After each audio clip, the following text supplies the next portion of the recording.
साबिक वज़ीर आज़म के खिलाफ अदालती फैसला मुस्तरद। तहरीक इंसाफ के मौजूदा और साबिक रहनुमा भी बोल पड़े।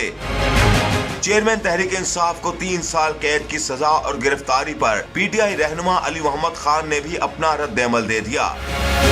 ट्विटर पैगाम में लिखा कि साबिक वज़ीर आज़म को इंसाफ नहीं मिला। उन्होंने ऐलान किया कि तोशाखाना फैसले के खिलाफ अपील में आला अदलिया में जाएंगे। अली मोहम्मद खान ने मजीद कहा कि चेयरमैन तहरीक इंसाफ रिहा भी होंगे, उनकी सजा भी खत्म होगी और वो इलेक्शन भी लड़ेंगे। कारकुनान और अवाम से दरख्वास्त है कि पुरअमन रहें और कोई कानून को हाथ में न ले।